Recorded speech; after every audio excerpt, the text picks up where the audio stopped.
It's 9 o'clock. We'll call the meeting to order. Please join me for the Pledge of Allegiance. I pledge allegiance to the flag of the United States of America and to the republic for which it stands, one nation, under God, indivisible, with liberty and justice for all.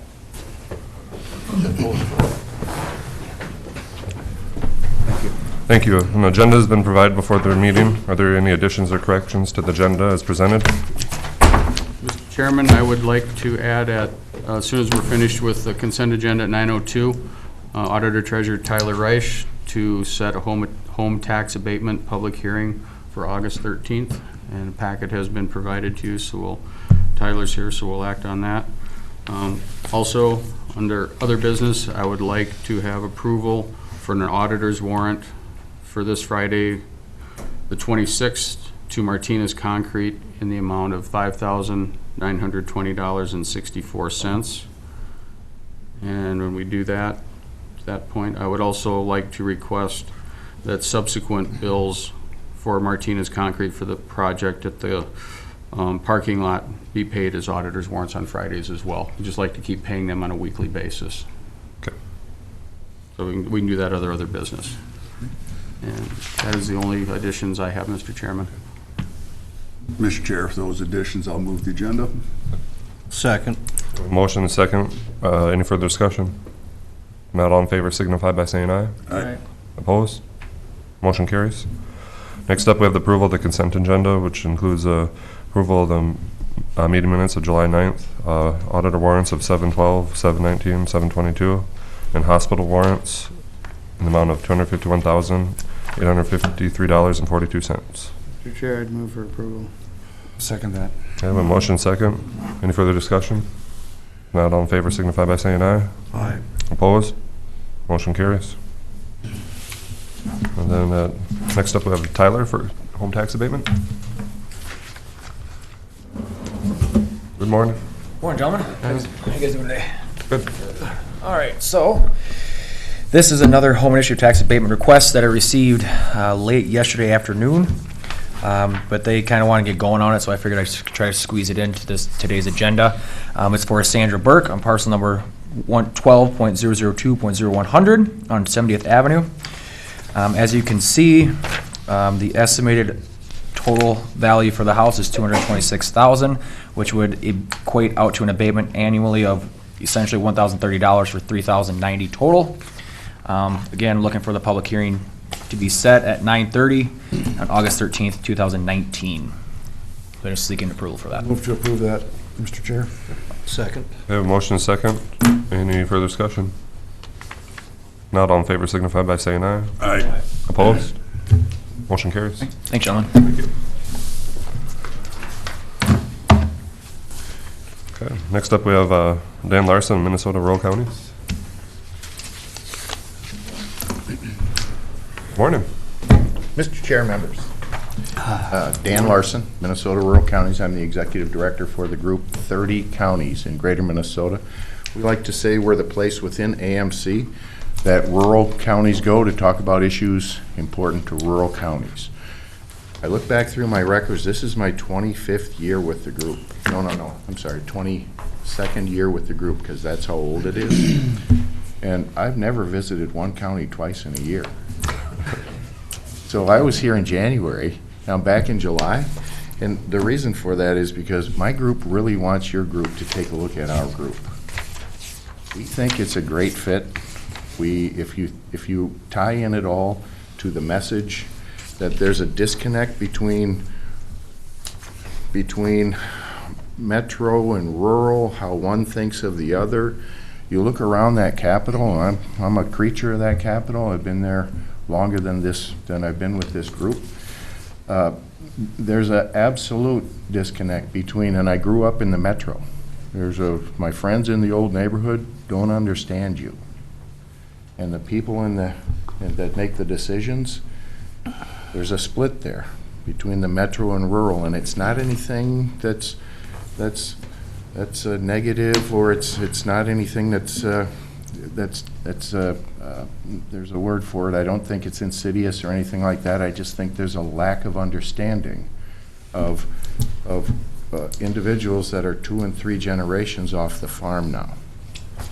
And there's nobody telling the story. Nobody telling the rural story.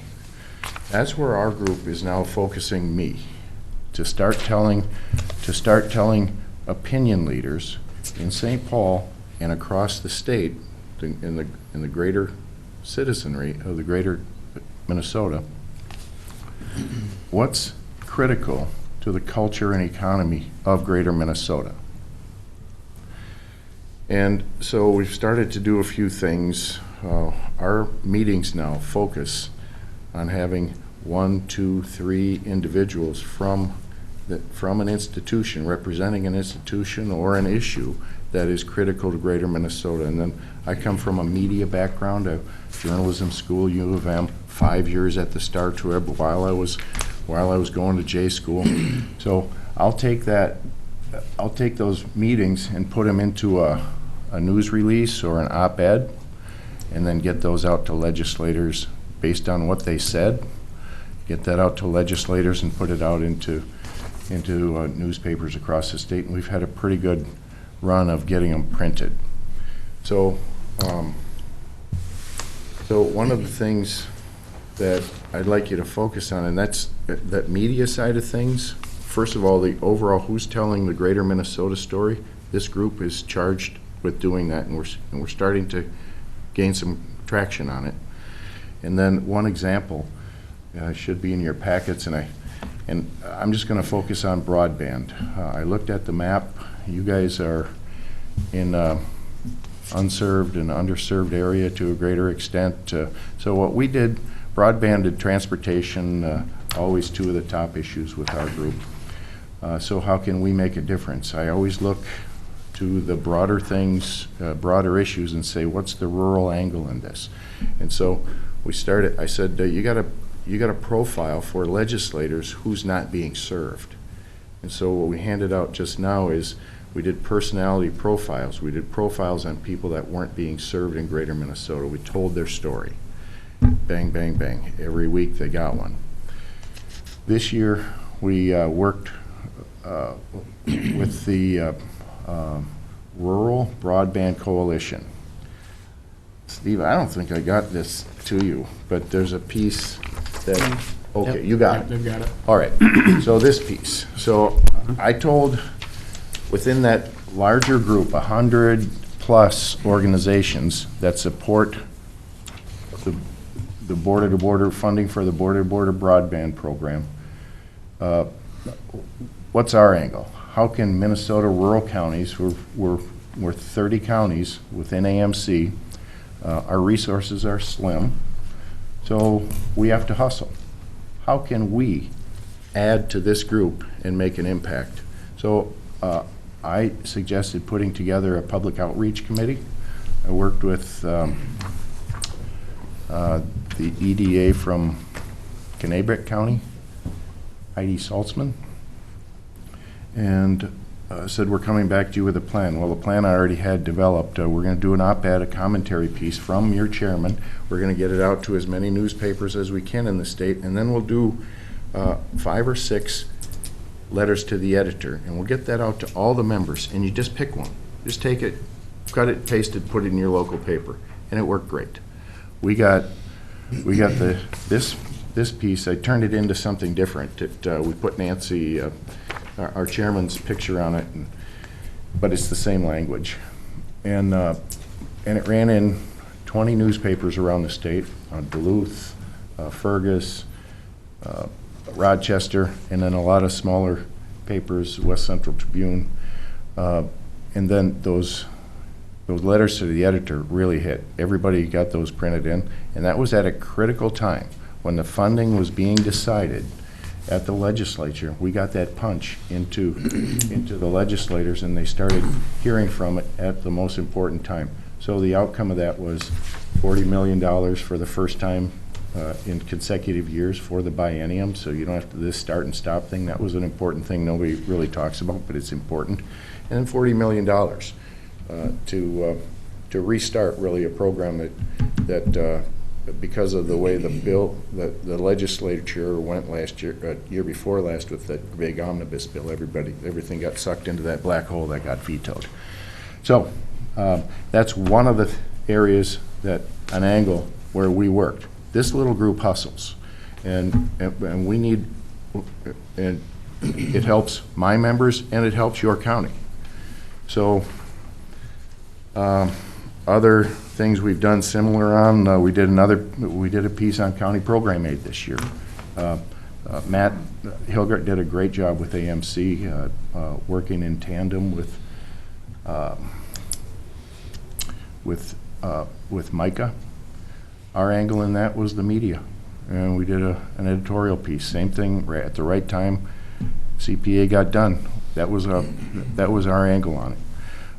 Transportation funding. Nobody understands the way transportation funding needs to get funded. That money needs to go through the Highway User Tax Distribution Fund. It needs to be dedicated money so your engineer and engineers around the state in every county can plan, and they know what's coming. So we did multiples on that: pipelines, agriculture, mining, rural health, other things.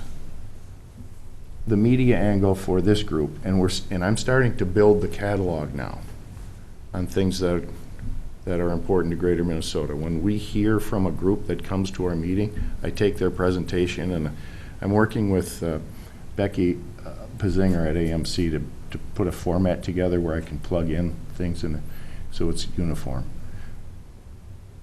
So we're doing that kind of work and more. There's other individual things, I brought them up before, where we've already helped save this county and others more than the $2,200 annually you'll ever pay to this group.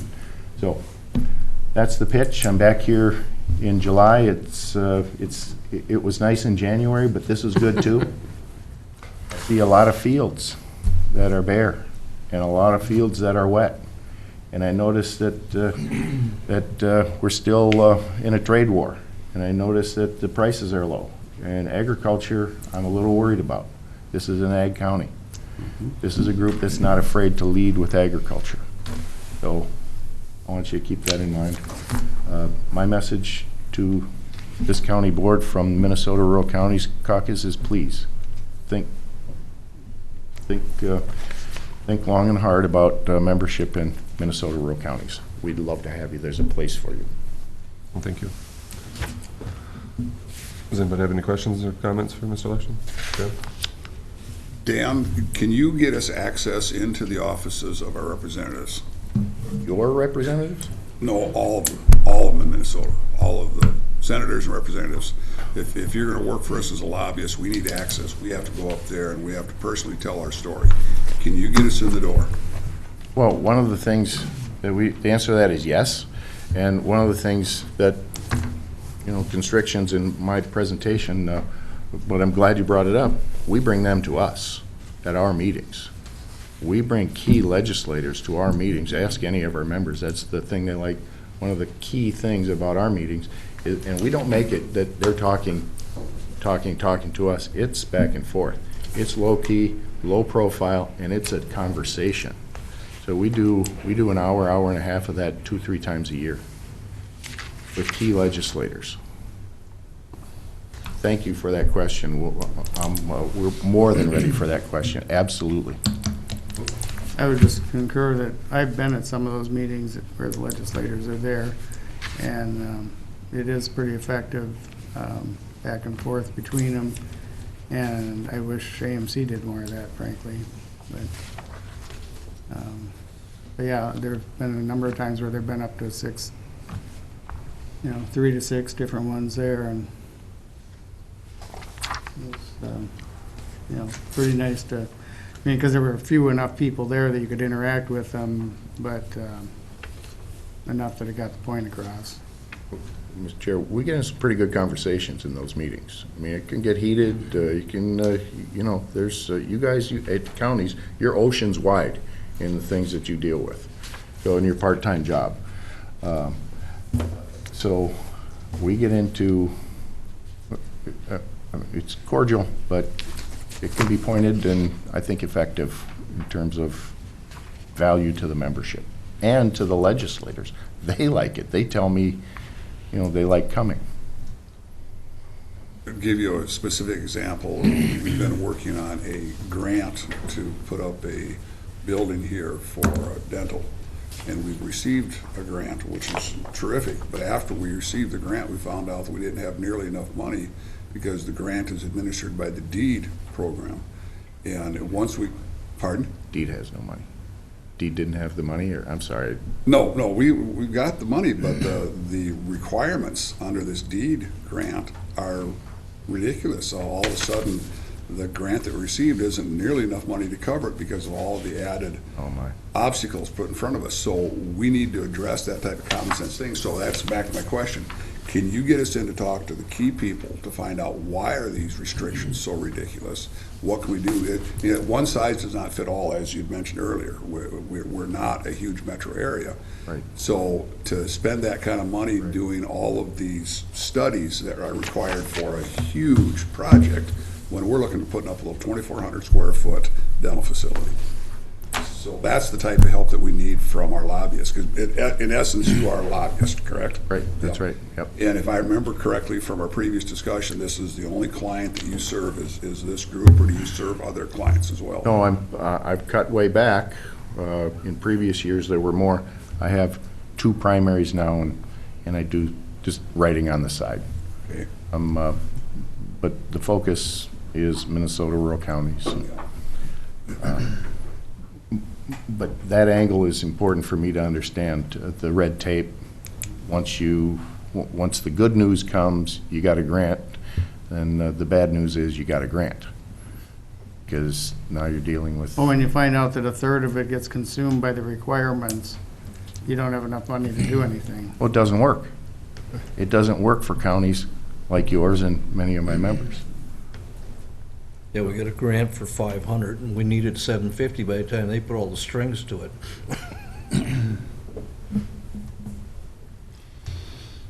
What's in your crystal ball, speaking of that, is there going to be a bonding bill yet this year? Is it going to sit 12 months before we do bonding again?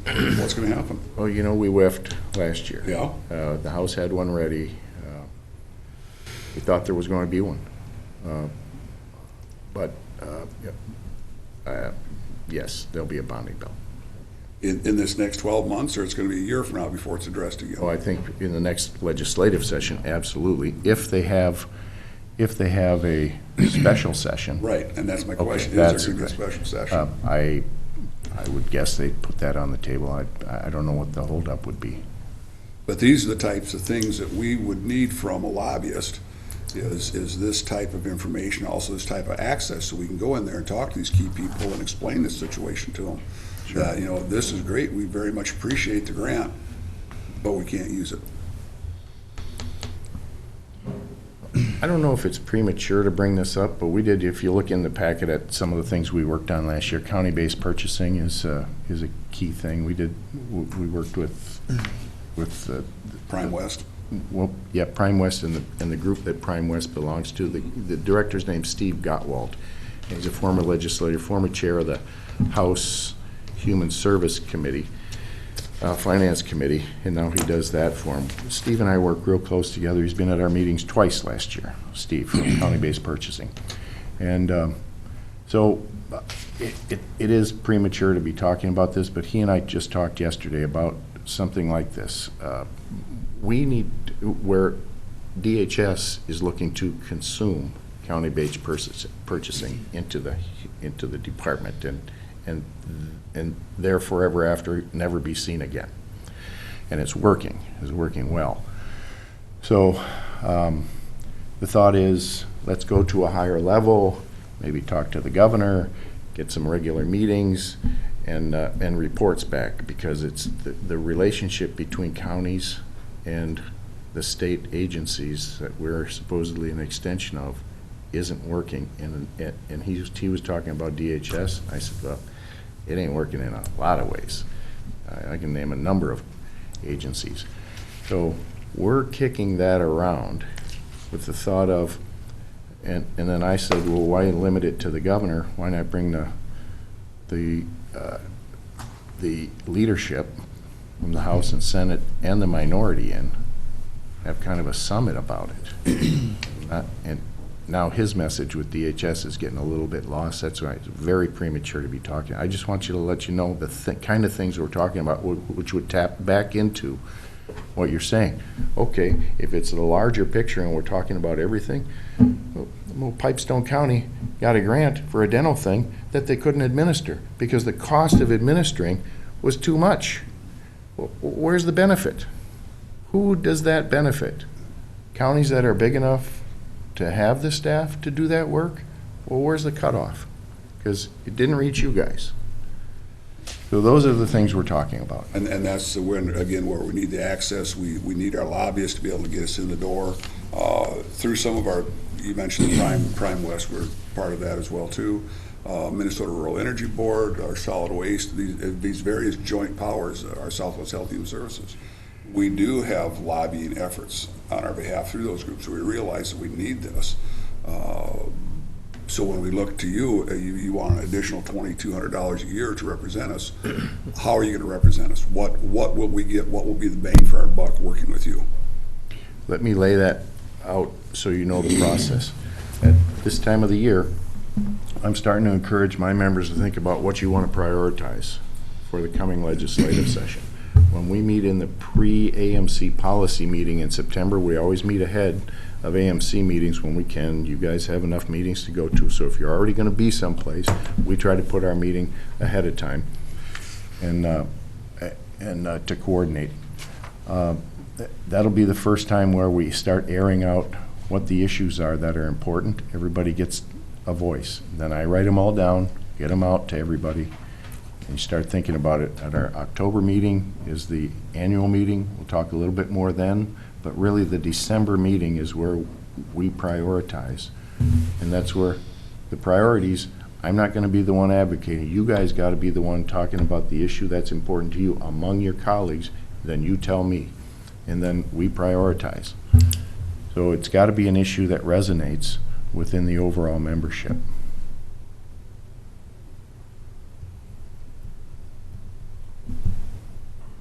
Okay, thank you. Does anybody else have anything for Mr. Larson? Is there any other additional comments or anything you have to say? I'll come back 3 times. Thank you. Thank you for your time today. Thank you, Dan.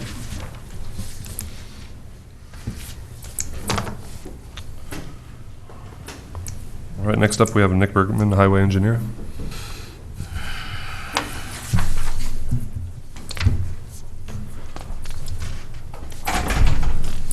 Good morning. Good morning. Nick. First item on my agenda today is purchasing of culverts and cutting edges. Steve talked to me a little while back about the possibility of eliminating one of the monthly board meetings and any possible implications it would have on us. The only thing that I could really think of is our culverts and cutting edges. Sometimes we go on some pretty heavy runs on those, you know, if it snows for 3 weeks straight or something like that, as we saw last winter. And then, you know, culvert work in the spring can sometimes hit us pretty hard. So I talked with Steve and Tyler, and we feel the best way to solve that would be as if we could add the cutting edges and culvert purchases to the auditor's warrant list.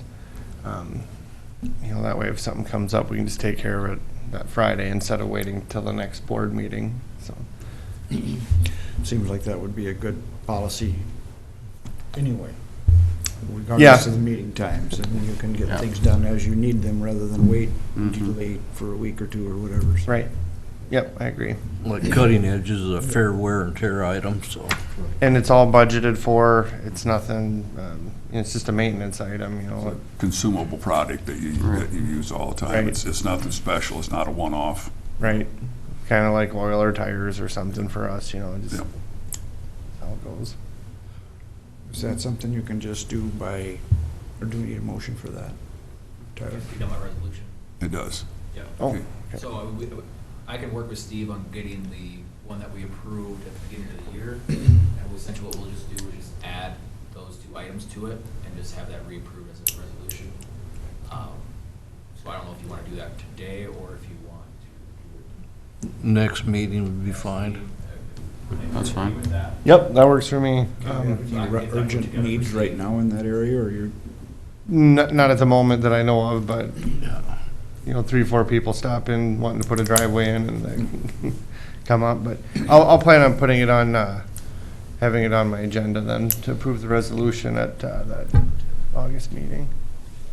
So this is part of an annual resolution that we approve? Correct. And it's just gonna be adding these items to that resolution, giving them their authority to purchase them as they need them? Yeah, because everything that I pay every Friday as an auditor warrant has to be approved by the commissioners. Right. So if you guys didn't give me authority, every single bill that we pay would have to be done by commissioner warrant. So it's usually just kind of things like this, electricity, things that you know you're gonna have anyways, it's just kind of maintenance items, where it's not a special request, it's budgeted items that you know you're gonna spend anyways.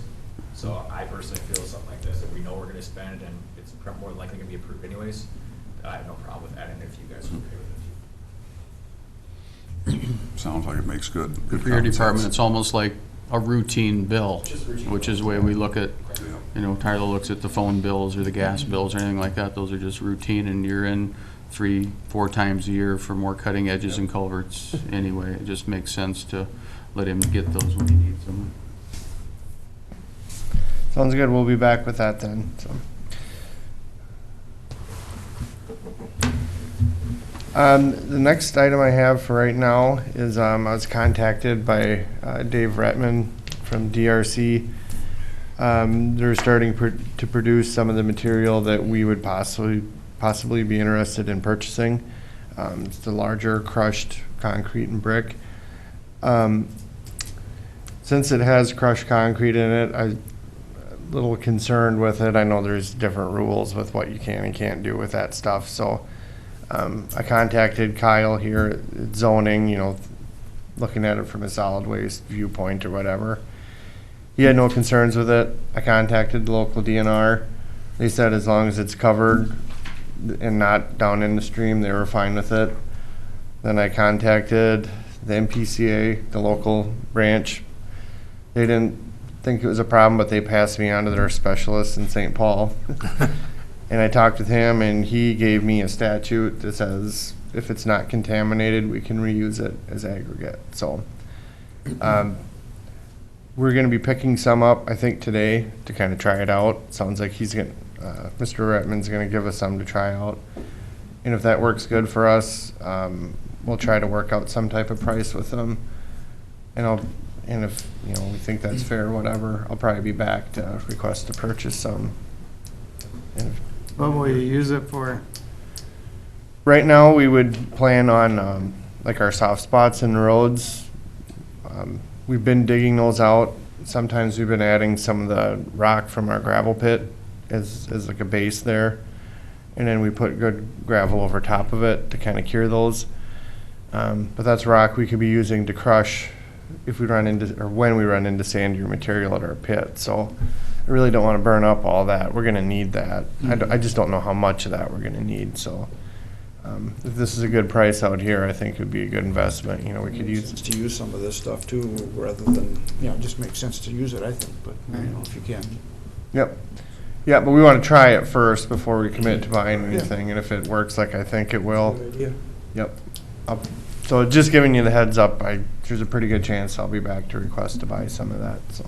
Seems like he's selling it pretty well too. I've seen piles of it all over. I think there's a pile up at GNS Auto in town here, and I know Okay. that Split Rock, Burgers and Brews and Island, they got a big pile of it there that they plan on spreading over their parking lot too. So Okay. it's good to see a lot of that stuff being used So locally. If somebody wants to use it privately, they could almost do whatever they want with it, as long as they don't put it in a stream or a waterway, is that right? Or Yeah, you spread it on your parking lot, apparently, if you want to, if you're just a private party. when I talked to the DNR, they wanted it covered. That's what I was wondering, if that's okay to spread and use it on a parking lot, but I don't care, but I'm just. Yeah. I just didn't want to end up buying a bunch of this stuff and Not then being finding able out to we use it. can't use it and then we have to pay to get rid of it later. So that's why I made a lot of phone calls ahead of time just to make sure we weren't going to get caught in something there. So. Okay. Required a sample of it, DNR, PCA, or anybody like that wanted to Ask No, that. they just wanted to make sure there wasn't any lead paint on it or asbestos on it. And the asbestos is gone, but there could be lead paint, but I guess we'll just tell them we don't want it if it's got lead paint or anything on it. So. Nick, what about glass? There's potential for a lot of the broken windows to be in on that too, isn't there? Yeah, I've heard there's glass in some of this, but, we'd be burying it like a foot underground, so I would, if it ever works itself up, it'd probably be crushed by the time it got there, I would think, or our motor grader would, would smash that if it ever made its way to the top, so, I don't know. I guess I'm not really worried about it. I've been wrong before, but I think it's probably worth giving it a shot, so. Well, thank you. Yeah, so that's all I have for now. We have 2 bid openings later, but we have to wait till 10:30 for those, because that was the advertised time, so. So I'll be back at 10:30. All right, thanks, Nick. Thank you.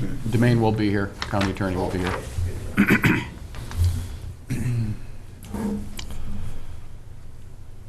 Looks like everything else is pretty well time sensitive. Shall we move up personnel and the other business items right now? Yep. Mr. Chairman, personnel, one item of note is appraiser Nate Stool has resigned his position effective July 26th. He's going to be moving on. That's the only thing I have to list about personnel. Okay. In your packet, you have a copy of the museum, Pipestone County Museum, second quarter report. Get a chance to look at that. Director Hoskins will be here later in the season here for her budget meeting and give you an update at that time on an annual report. I did invite her up to it. She said she'd rather wait until she came for the annual and made her pitch for her budget for next year too, so. I'd move to approve the museum report. Okay, we have a motion and a second to approve the museum report. Is there any further discussion? If not, all in favor signify by saying aye. Aye. All opposed? Motion carries. Mr. Chairman, board members went through the second quarter budget report.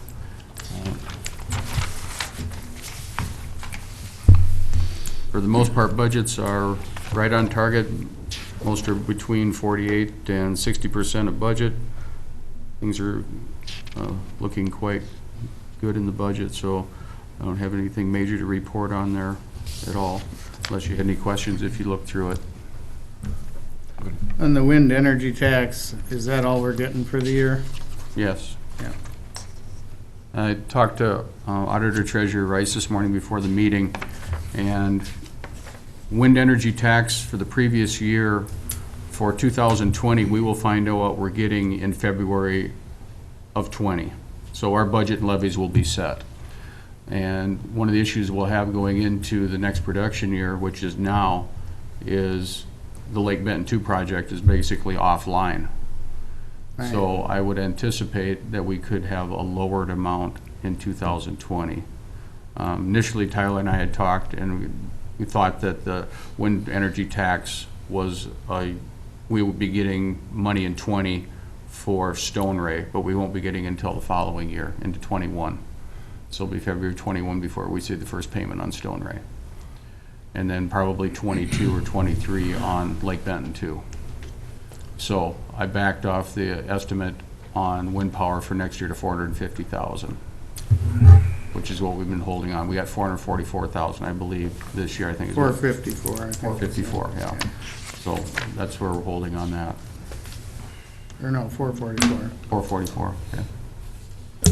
There might be, there's a few other turbines that are still online that aren't involved in the repower Right. out there, a couple little ones, so there'll be a little bit there. Pretty minimal, I Yep. think, so.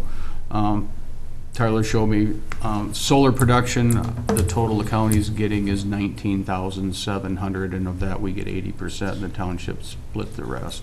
So that's not a lot. Wind is where the production tax is for us. So, I'd originally thought we were gonna take in a lot more money next year, but. You forgot about the lag. There's Yeah, that. the lag is in there, so, and that's about where we're at, so I'm just gonna leave it at that, 400 and 450 for next year. Kind of getting off the subject a little bit, but I was wondering a while back, what about our energy bills from, since we're involved with the solar panels at the fairgrounds and so forth, are we actually getting a discount on our? We are getting Electricity. 0.01 cent per kilowatt hour back. It's the difference between what Xcel charges us and what BHE is charging. It's 1 cent per kilowatt hour. Xcel settled up with us for 2018. Earlier in May, early May, we received a check from Xcel Energy for $48,000. So that's basically a rebate or a. Right, that's our on payment electric for the bill. Solar Rewards Program. That includes, Everything, fairgrounds, courthouse, everything that we have under solar with, through Xcel Energy on their program. When this program was sold to us, I forget the numbers and everything. You It's really a get no- 25-year program. It's, So it's a long-term thing. so it's, just remember, it's not a huge number. It takes years and years to build this up, so. But at least it's a sizable. It is, yeah, it's, yeah. I'd been talking with Sandy about it and trying to figure out where it was and trying to get a hold of Xcel on it, and then next day, the check came. So we'll be anticipating a check every May in about that amount to help pay for the 0.1 cent per kilowatt hour is what it pays back. So Do we not gonna get rich in a year, So we do 25 get years. production tax off the other solar farms in the county too? Yes. Okay. Yep, total, again, was just under 20,000. 19 or something. Yeah, 19.7, what Tyler showed me. We just don't have any of those bigger ones like some counties. No, Maybe just as well. It all helps, so. Yeah, because some of the very small solar units, they're exempt from the production tax on that, I believe, because. I of presume the size. home units are, I don't know for sure, but if you're doing your own, individual units, that's not an issue, but this is the commercial grade ones we're, and I don't know what that, I'm not that smart on solar to know what as time goes on, do they degrade? So do you lose efficiency when you're in year 10, 15, 20? Where do they replace and say, all right, we're not generating as much solar, these need to be replaced with newer models? I mean, somehow I think there's gotta be some sort of a degradation in that, so your I believe so. money does go down, the Also, efficiency of those. They're temperature sensitive as well, too. They actually will produce more power in the cold weather because you got less resistance. Okay. Yeah.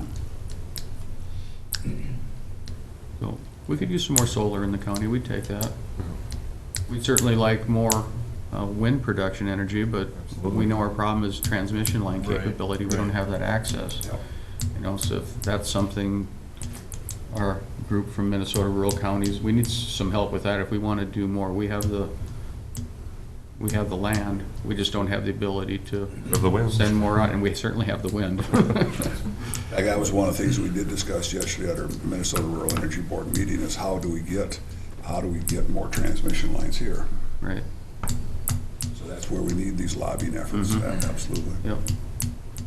Do they have any good ideas? No, Well, if they build it, they will come, as in the transmission line, the more wind towers will follow it, these big projects, but Once we do get everything online and operating in a year or two here, it will be better. a lot better looking Yep. return than we're getting now, but it's gonna take a while to overcome our expenditures, but.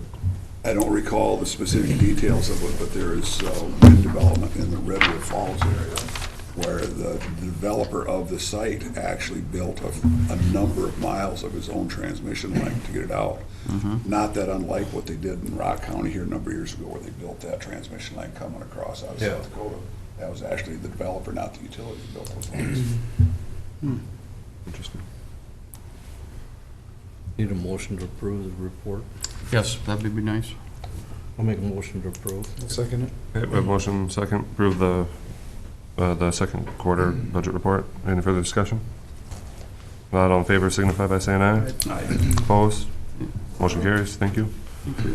Mr. Chairman, last thing on the other business, I'd like to approve the auditor's warrant I have today for payment on 726 to Martinez Concrete for $5,920.64. And then along with that, I would like to include the ability to continue to pay his bills on an auditor warrant until the project is finished weekly. The Highway Department, just to give you the history of, we have remember his bid sheet that everything laid out of what exactly he was doing and the prices? Well, the highway department and the engineering department figures those out of what they've done and pays off of that. So they produce that on Mondays, they get it to me Monday afternoon or Tuesday, I'll sign off, then I'll get it to Sandy and it'll get paid on the Friday. So far, this would be the second payment. First one was $14,999 and pennies. That was last week. So we just want to continue to do that. Since this is a short project window, it's basically a 20 working day project. So, I mean, hoping this thing will wrap up by the end of the month or the first part of August if it stops raining for a while. Have you considered a percentage of a retainage on that until we're? There's 5%. Retainage is all part of the contract. So. Very good. Until Mr. we're Chair, I'll move that successful. we approve the approval of this auditor's warrant, and also that we include that in our ongoing auditor warrants as well, too. Thank you. Thank you. Second. Okay, we have a motion and a second. Is there any further discussion? Not all in favor signify by saying aye. Aye. Opposed? Motion carries. Thank you. Thank you. Just question on that, is everything going according to plan with the parking lot so far? Outside of the weather. Outside the weather. It's in there getting the drain plugged, or tied in yesterday. Yep, that should be pretty, they were filling that in this morning. So they had issue, they found a secondary line coming into the catch basin down on the corner that came from the armory at some point. They ran a camera in it from the street in and ran into a blockage, but then Stout and Evink went to the armory and checked it out, and they have a sump pump in there that has a check valve in the line. So when they ran it this way, they hit the check valve. So Stout and Evink ran a camera down, and it is active because all of a sudden water started coming through the line. So they can't just cap it off, so they put a T in there so that it still is draining the armory's sump pump. Very good. They were dewatering the parking lot yesterday because of all the rain we had on Saturday. The charge from the city to join into the sewer, that'll come later? Yeah, that'll show up. Like $500 I they're gonna I charge presume us. they'll send the bill to Double D because they're the project. They're doing the excavation work That on it. wasn't part of the bid, I'm sure. No, it wasn't. No. The city charges for connection to the storm sewer lines. And we had the same situation when we put in the catch basin out at the EMS building and ran a line to the storm sewer on Fifth Street, and that was $300 back when we did that, so. They charge for it, so. And this is a new connection, this isn't a replacement. So that's why they're charging the Correct, it is a connection new, fee. it is a new connection, because there was never a connection that ran to it, it was just the storm sewer running down the street, so we're actually connecting to their storm sewer system. Yep. I see that west driveway, that actually turned out better than I was afraid with that slope. It's not too bad.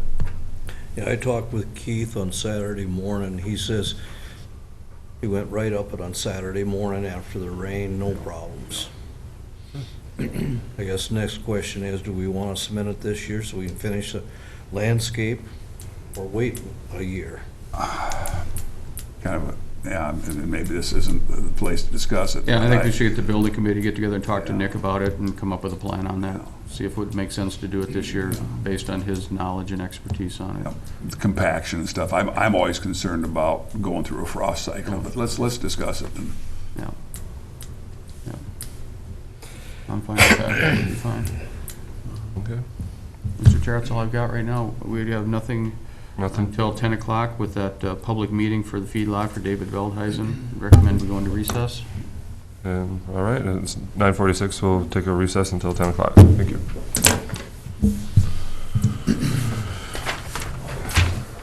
Les, do you know what was the Okay, it's 10 o'clock, we'll reconvene the meeting. Get it out of the way. And next up, we have Conservation Zoning Officer Kyle Creer. Good morning, Kyle. Morning, Kyle. And today we've got a feedlot public meeting for David Veldhuisen. I talked with David yesterday. He was not able to make it today, but we had a short conversation on the phone and kind of explained to me what he would have said if he would have been able to be here. So he's proposing to modify his feedlot located in the southwest quarter of Section 21 of Burke. We sent notice out to all the neighbors. His modification in numbers is very minimal.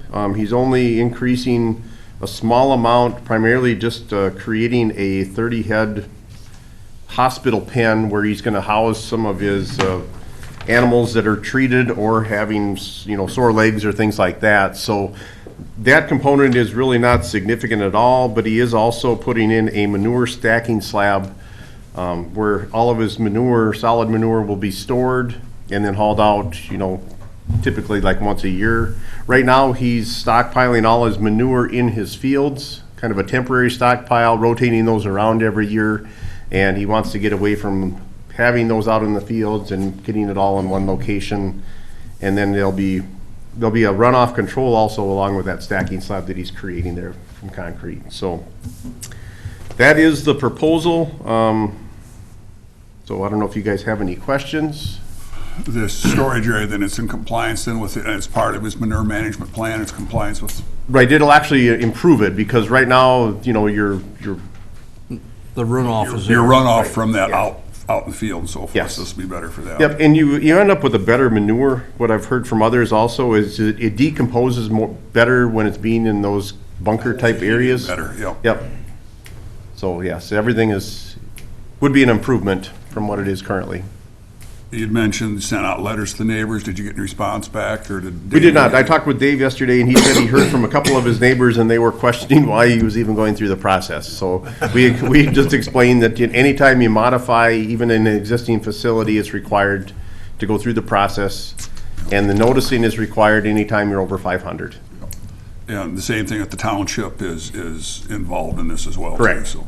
Yep, and it's an existing site, and most of the time, we don't hear much of concern on those existing sites. Well, everything he's doing is to improve the operation. Correct. So Yep, and we've got a couple others that are kind of doing the same thing. I've got one just the other day that came in, and they want to build a kind of a three-sided wind shed, on an existing site, not changing any numbers, and it's like, well, we really need to go through the process for that also. That's why we've got it in place. Right. Very good, thank you. And then I did have one other quick item. Currently, in past commissioner meetings, it was requested that we provide public notice of these public meetings in two papers, the legal paper and also the Free Star. I was looking at pricings the other day. The cost of the Free Star and the legal paper, we're getting up around 130 plus thereabouts to put those notices in. I was just wanting to confirm with the board that you do want me to continue putting notices in both the Free Star and the legal newspaper. What's required by law? Is there any- The rule requires that the public meeting notice be published in a paper of local distribution. So it doesn't require anything specific. It was a request of one commissioner to put it in the Free Star as a more broad-reaching paper. I don't see any need to do any Just more be in than the what's official required. paper. The official paper this year is the Pipestone County Star. Next year it'll go back to Edgerton. Whatever, I don't have a problem with that. And that was kind of the thought. I mean, if it was a Pipestone feedlot and it was published in Edgerton, is that local distribution? But like I said, we send letters to all the neighbors also of the meetings, so You're covered either Those way are- there, really, right. that's, How about our website? generally not posting well, they are posted. I believe they're posted. Yeah, they are. Yeah. And I posted here on the bulletin board by rule too. We do that. Every time I get it from you, it goes right on the bulletin board. That's the official bulletin board. To me, it just depends on how much, I don't know how many of these we're doing a year. Are we doing 10? Probably about 10, 7, I mean, thereabouts. I wouldn't want letting the to, public know is a good thing, I guess. It's not costing us a ton of money. right. And I wouldn't want it to appear as though they're any less transparent. But at the same time, there's no sense wasting money on putting it in. Because then the same thing could be said about, we should put it in the Peach too. We put it in the Free Star, should be in the Peach. But if we've got it on the website, we got an official notification, we got to post it here. I think we're doing our due diligence, don't you? Yeah, we do charge $200 for feedlot, Yeah. applications, but then there is some review time in there also, along with site inspections if they're doing construction, so.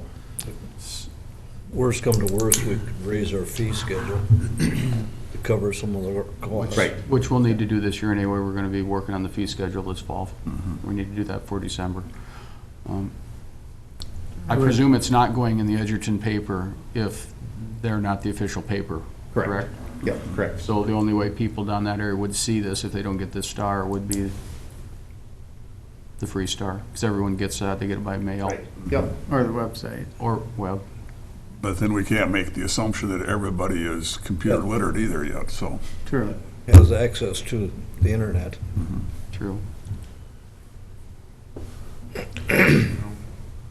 I'd say we gotta keep doing what we're doing for right now. For the year Papers come reevaluate. to my house, they go right in the recycling can, I don't even look at them. I get them from 4 counties, Yeah. and we just throw them in the trash can, I don't even look at them. So, I mean, Okay, I just wanted to bring it up just for discussion, so, Thanks, Scott. okay, thank you. Thank you. Okay, next up, we have the bid lighting openings. We can't do that till 10:30, so we'll take a recess till 10:30. Sounds good.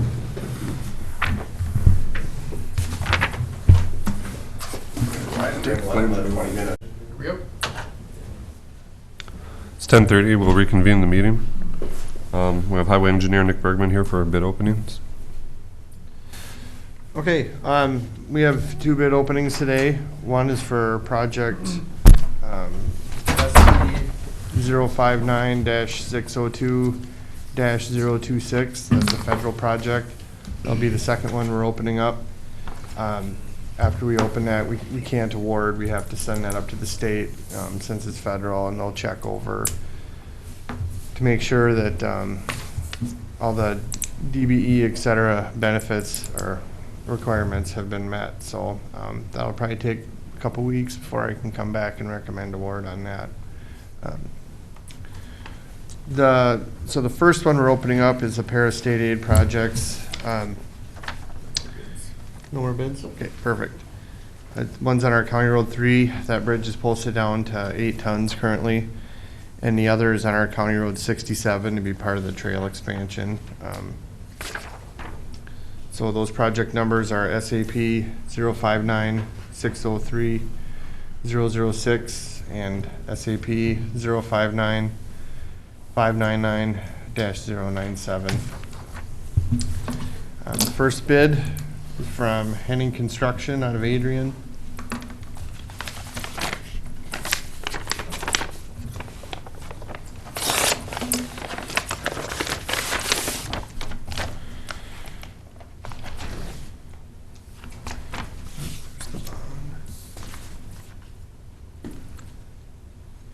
All right.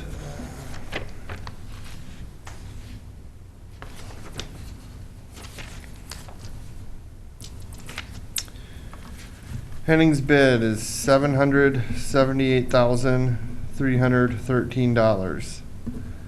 $778,313.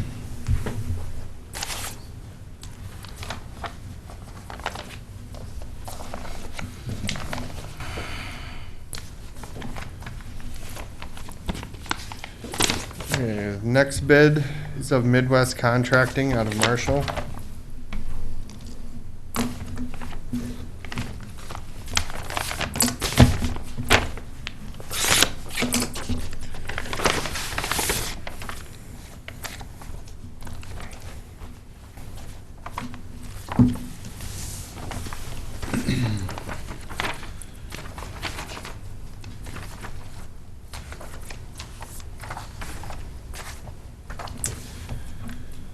Their bid, $902,063 even. $902,063.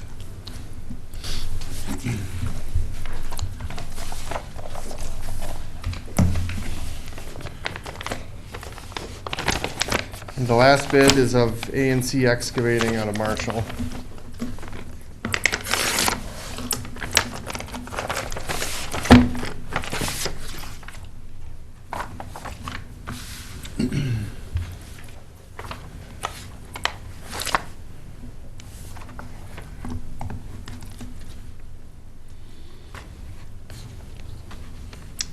All right.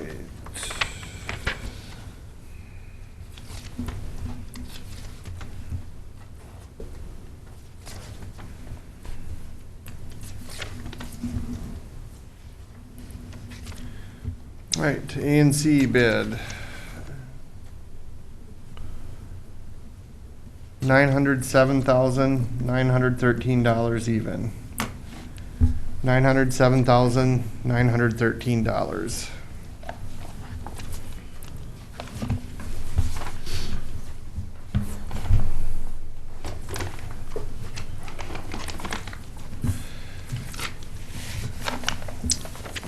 All right, and the engineer's estimate for the group of projects was $560,454.20. $560,454.20. Couple of comments I guess I would have on that. We're having troubles getting box culverts from suppliers. I thought it might be a little higher than our estimate. You know, we did the estimate months ago.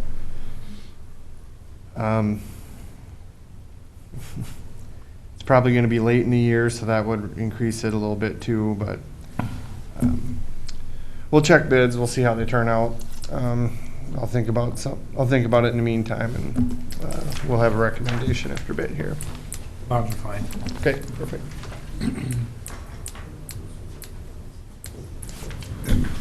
Nick, Mr. Chair, and were these box culverts replacing existing culverts or existing bridges? I don't recall this particular project, these projects. They qualify as bridge structures, but they're some variation of a culvert. You know, some have been added on to, and are not the same. You know, not uniform throughout.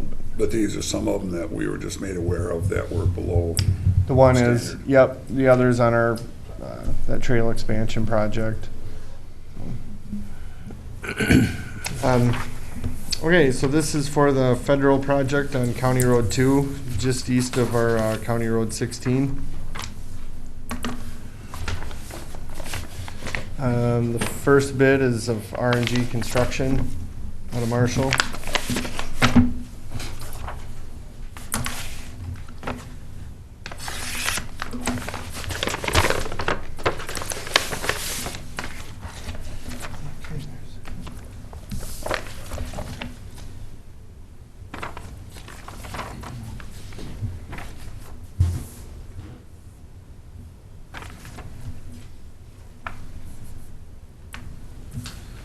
Okay. R&G's bid is $482,303.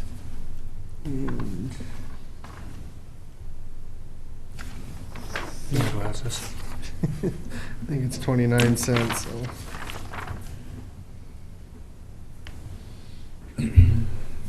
29 or 28 cents, I can't tell. I'll call it 28. $482,303.28.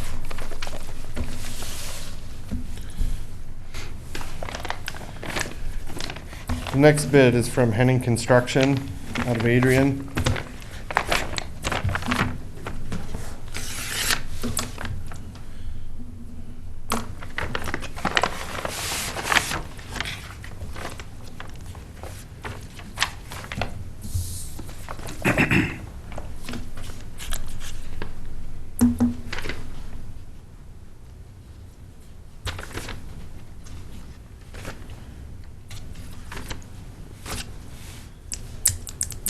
Henning's bid is $429,834.75. $429,834.75.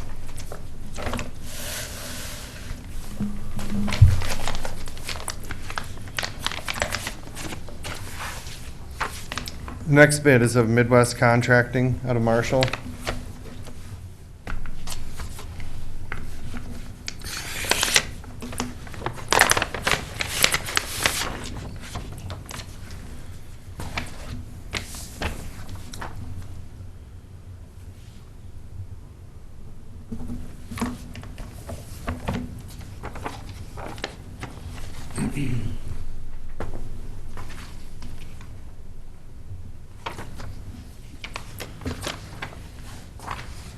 Right. Midwest bid is $495,900. $354 even. $495,354.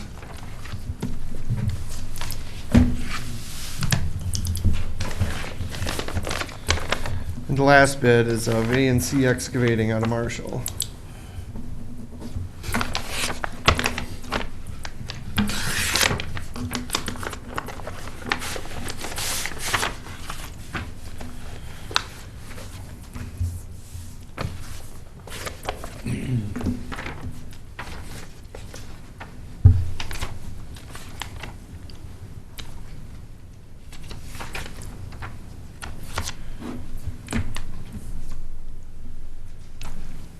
All right, A&C's bid, $481,132 even.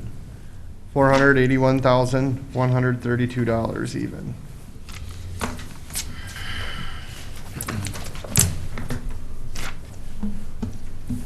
Engineer's estimate on that one is $335,923.25. $335,923.25.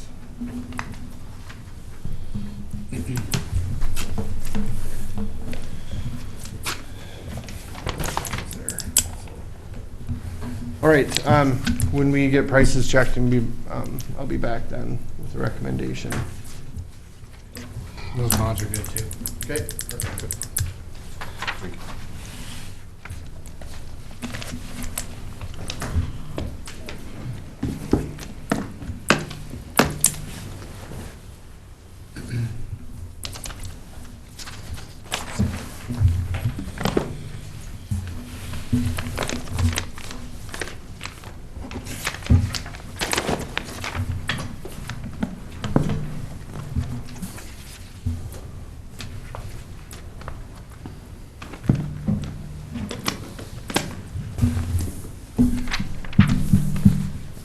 Have a good day. Thank you. Thank you. See you in a bit.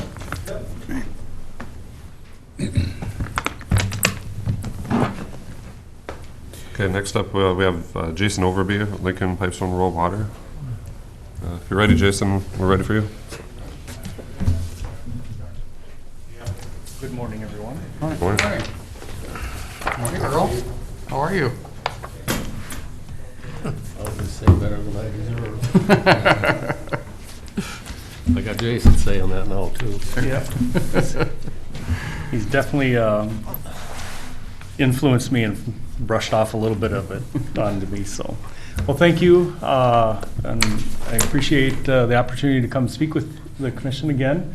We'll just do a little recap of the audit and some activities of last year and some of the projects that are ongoing this year. And if you have any questions, feel free to ask. If I wavered, I got my board chairman sitting next to me, so. Our audit for 2018 was performed by Abdo, Ike & Myers. This is the second year we've had this firm. It seems to be working out really well. The firm rendered this, and I appreciate the opportunities at all our counties. We've done something new. We've gone all electronic. So we're testing the waters, and so far we're batting about 900 on this. So some counties are a little more advanced than others. So if I can refer to page 6 and 7, that's actually the narrative in the audit. That is the rendering of the firm's opinion on this, and it came in fair and a clean opinion for 2018, so unqualified report. Jumping to page 8 and actually into the table on page 9 is probably where I'm going to do a little more referencing. These two pages describes the net position of the audit. The total assets for 2018 as of the end of the year for Lincoln Pipestone was $96,997,367. This was a 6.2% decrease from the prior year. The liabilities as of the end of the year totaled $42,035,666. This was approximately a 14% decrease. You also note that on the bottom of the table there, the unrestricted portion, those are funds that are used for operating obligations and rate stabilization. That totaled $5,130,277. So the total net position As of December 31st, 2018, was $54,961,701. That actually was an increase of just a slightly over $500,000, 505,000 and change, so 1% from 2017. Jumping now to page 10, shows the revenues for the system in 2018. Lincoln Pipestone achieved $5,755,523. That's an increase of slightly over $200,000 as compared to the prior year. The total operating expenses for 2018 totaled $7,662,851. That also was an increase of $283,254, or roughly about 4%. And I always purposely make a note to all our counties that we visit that the difference between revenue and expenses, there's two factors. One is Lincoln Pipestone funds depreciation. So that's shown as expenses in the audit, and any grant dollars or money from hookups or connections is shown as not as operating income, but as equity inflow. So there's always going to be a deficit there. On page 11, at the top of the page, you can see some of our projects and capital assets. As of the end of the year, our capital assets totaled $66,228,627. The improvements there are bulleted. Some of the major items that we acquired were computers. With the advent of Lewis and Clark coming on board, there was a chain reaction that happened. This is a good thing, but the bad thing was that we had to shut our RO down. In preparation for shutting our RO down, we geared up for the other half of the treatment process at Holland, which is green sand iron manganese removal. So we replaced the filter media in there. So that was a pretty good chunk. We also purchased 3 trucks. That's on a rotation every year. And the bulk of it was capital improvement projects or construction in progress, which totaled over $1.1 million. The undepreciated costs of the physical assets of the system totaled $111,241,584. This was an increase of over $12 million since the prior year, and it all pertains to capital improvement projects. More detail is on page 24 if you would like, but I won't go into it right now. The depreciation on the assets, and so this includes pumps and water towers and treatment plants. For the end of the year, the depreciation totaled $40,841,000. One thing to note, or excuse me, I misspoke. The depreciation on the assets totaled just under $3 million. Actually, it was $2,981,664. That also is broken down on page 24. Now, getting to the outstanding debt at the bottom of page 11. The revenue bonds outstanding as of the end of the year was totaled $40,841,000. There happened to be 2 revenue bonds that came due at the top of 2018, one of them which was on a county up north that we had that was sitting in escrow. And of the 2, it totaled $5.2 million. So that has been eliminated from our debt service and the report on the audit. So the total indebtedness decreased $6,731,000, or roughly 14% from one year to the next. So that was a really good thing. And because of our capital improvement projects and funding through rural development says that if you spend over $750,000, we're going to have to perform another audit. And you know what? We're overachievers, so we got it just over $3,000 more. So we spent $753,000 and change with rural development. So we had another single audit performed, and that is on page 33 to 35, and that also came in clean, unqualified report. It was a very fast, brief overview of our audit. Is there any questions that you had? Mr. Chair? I guess where you started with your total assets, where you had a decrease in your total assets, so you had a write-off of some kind that attributed to that decrease in assets, or I didn't follow that. So there was some that was taking out of A long-term, long-term, yes, yeah, and then we've added some new, so there's been some change that has happened on our asset, yeah. Sometime it's depending on timing or when things happen throughout the year, so yeah, there's a net decrease. okay, thank you. As far as the activities for 2018, we connected 42 new customers within our 10-county system. This is the norm. Now we see, we've had 4 or 5 years now, which roughly about 40 to 60 new customers a year. Of the 42, 29 were comprised of residential hookups. We had 10 livestock facilities, 2 businesses, business office, and 1 church that comprised the 42. So that gives you a little bit of a makeup of the different types of connections we had. In Pipestone specific, we actually had 8 new connections occurred in Pipestone County, and 6 were assessed to the tax rolls here. What is the fee then, the hookup fee now, does that vary? So it's been pretty stable over, quite some time, 3-4 years, I think. It's been at $16,500. And of that, Lincoln Pipestone requires $6,500 to be upfront costs, and the remainder can be assessed. And that hookup fee is based on what parameters you use when you calculate that? So our engineers have devised a formula that says that, okay, this is the amount that roughly equates to about 1/5 of a mile, plus capacity back to the water source.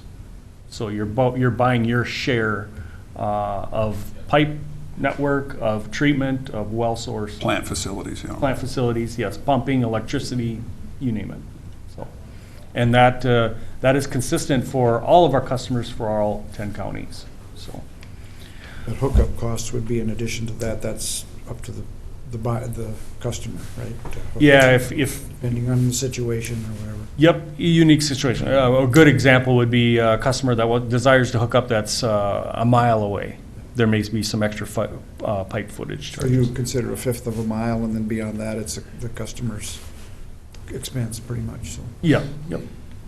But you go just to the curb stop and they have to take it into their building, or you bring it all the way into the building? So we used to bring it all the way into the structure. But here about a year ago, we did an internal change. We realized from our neighboring districts that it's highly advisable to go to a pit, take the liability out. We have some customers that didn't keep heat on in their basements, and they flooded their basements. And just with the times changing, having our operators going into houses and stuff, it's more of a convenience just to move everything out. We noticed in our research that most of the districts, nearly all the districts in South Dakota and North Dakota go to pits now. So we're trying to go that route too. It'll take years to convert that if we ever do. But any new service or any service move now goes to a pit. So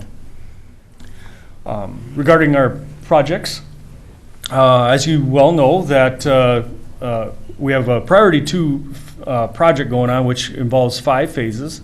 The first 2 was the connection, the pipeline from Lewis and Clark to Edgerton, or North Edgerton, to our new pump facility. That's been in full operation. So we've been receiving Lewis and Clark water to our customers in southern Pipestone County and northern, all of Nobles and Rock County. We have the ability now to move water from essentially Magnolia up the line to Edgerton to our Chandler Tower and back all the way down if we so choose, or vice versa. I have a little more pumping going the other way that's involved, but great flexibility now. And the water source has been just outstanding. Lewis and Clark water is roughly about 8 grains hard. So a little bit of a change. We had always been, disinfectant was chlorine, free chlorine based. Lewis and Clark provides chloramines, so there's ammonia involved, so we had to do a little bit of a change there. And we actually have Our Holland water source is free chlorine, so we have kind of a demarcation line right now between the two water sources.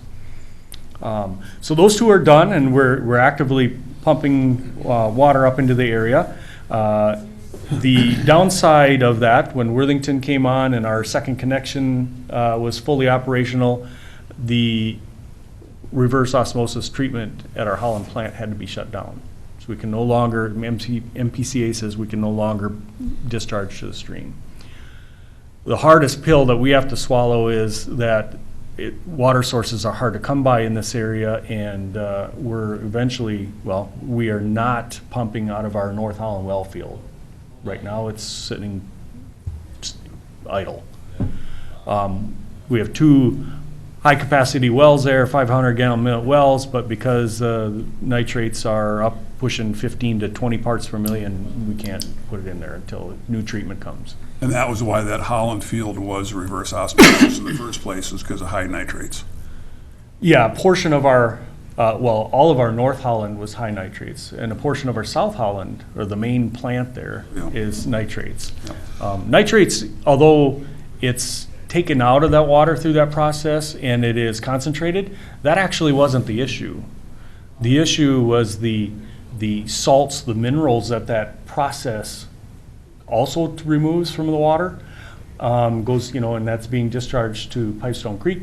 And PCA says you are a point source, you got to take care of it because the high salts actually cause an oxygen imbalance.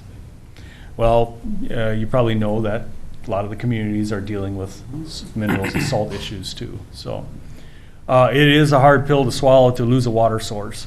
That wasn't that old of a facility, that reverse osmosis. 99? It's not, yeah, it's not that old.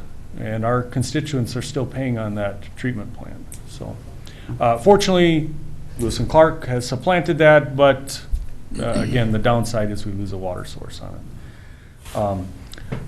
We are in progress. We're probably about 2/3 of the way through a complete system-wide meter change-out and AMR deployment. So for those people that have been accustomed to writing their readings on a little yellow card and submitting payments, so those days are going by, and hopefully by the end of the year, will be completely converted over and automated. And actually, we've had nothing but positive response.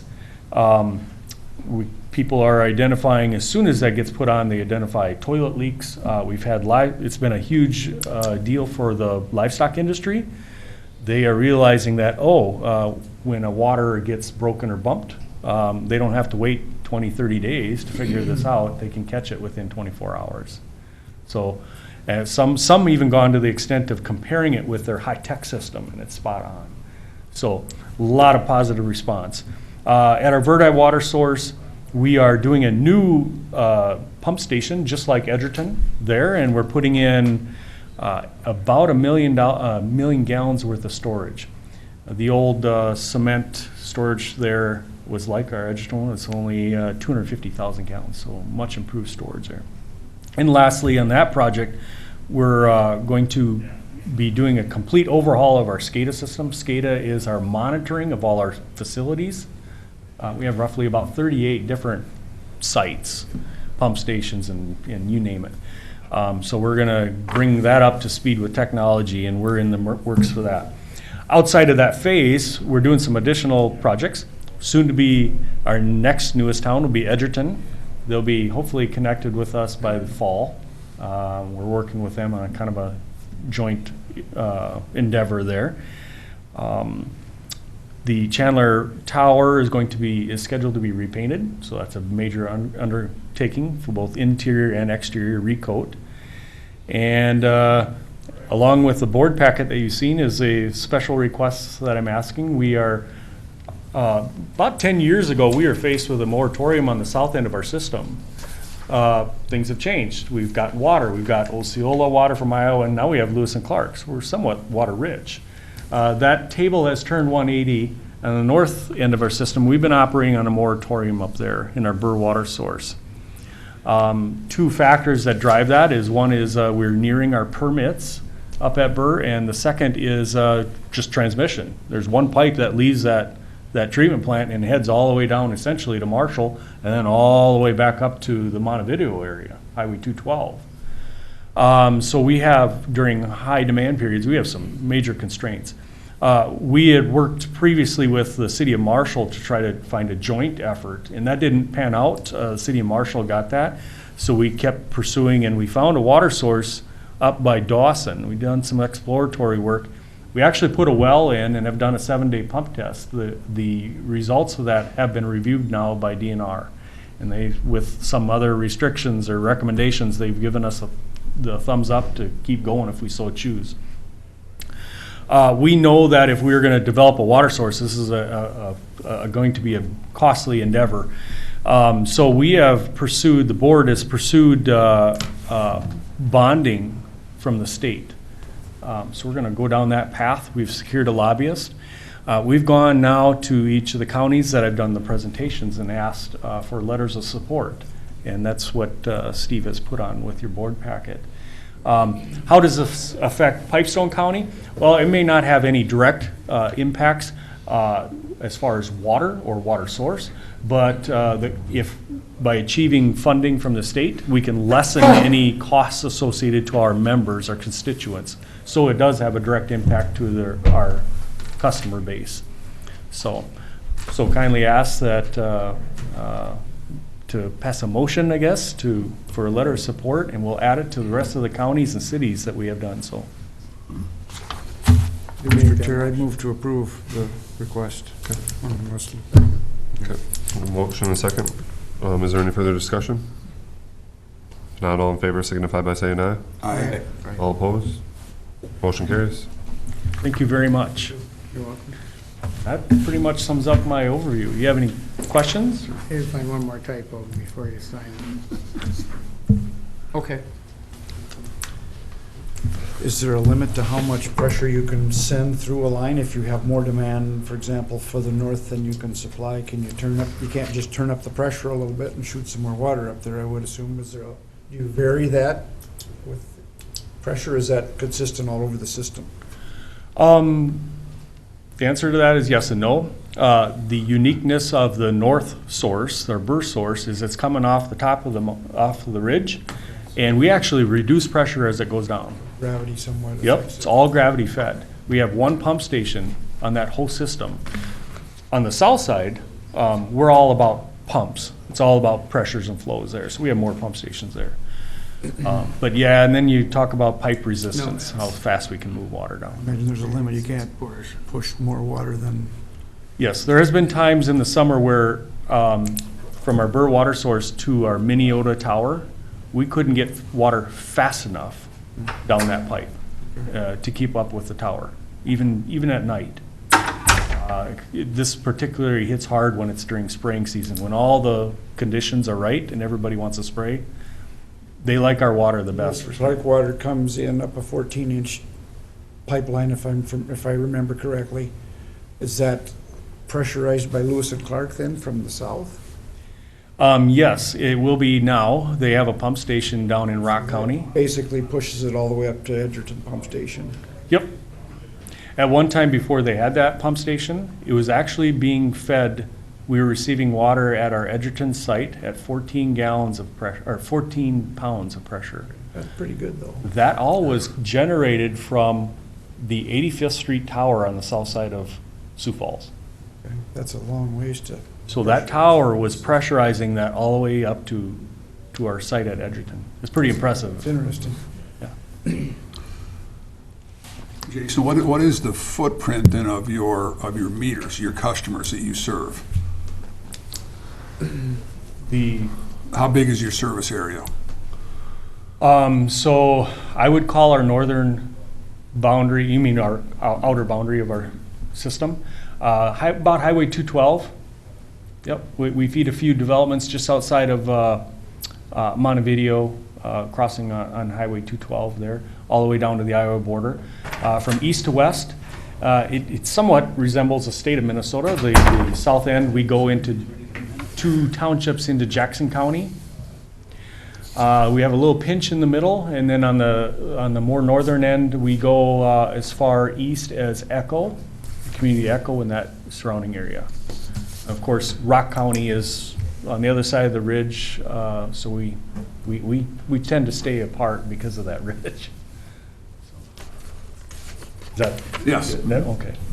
We have roughly about 4,600 customers. And that customer base has spread since when it initially formed back in the 70s, it was basically just Pipestone County. Lincoln and Pipestone counties. And Yep. it's really has grown since then. Yes, yep. And economics is a big key driver of that too.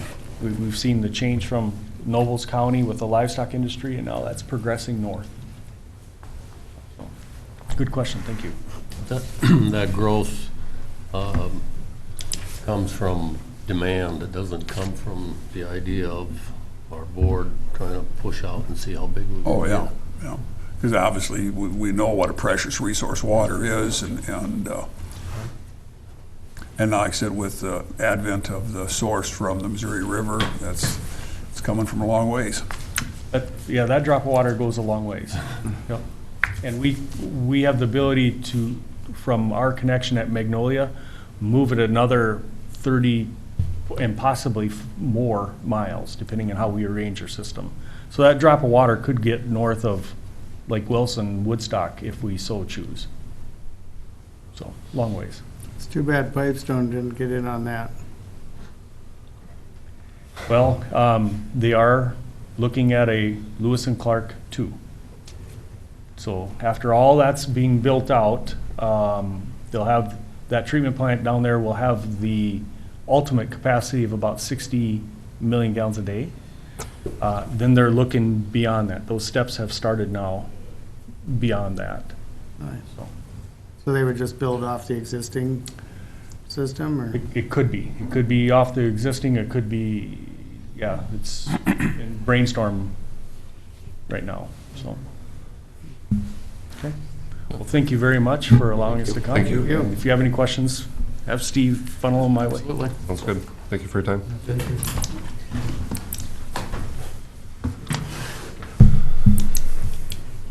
Well, this was just information. We don't need to take a motion on it, correct, to accept the financial report? Right. All right, that concludes all of our regular business today. Is there any other business coming before the board? Waiting for Nick. engineer Oh, that's department to right. come back, so we're kind of in a holding pattern All now. right, we'll tell you. I just saw him, he's on a telephone back there in my office. Okay, well, so we can recess for a few moments till Vic's ready. Number 3. Okay. Okay, the time's 11:17. We'll reconvene the meeting. Engineer Nick Bergman here to present the bids. So, All right, the bids checked out on the project on County Road 3 and County Road 67. So that number is good. It is considerably over our estimate. In talking with concrete box culvert suppliers, the main one even called yesterday to say that they're having problems, gonna have problems making delivery time on that, so. Is it because of increased demand? Is that why they're not able to fill out? Yeah, I made half a dozen phone calls here just now, calling up St. Paul and everything, trying to figure this out. Yes, there's been a backlog and an increased demand, and it's kind of coming to a head now.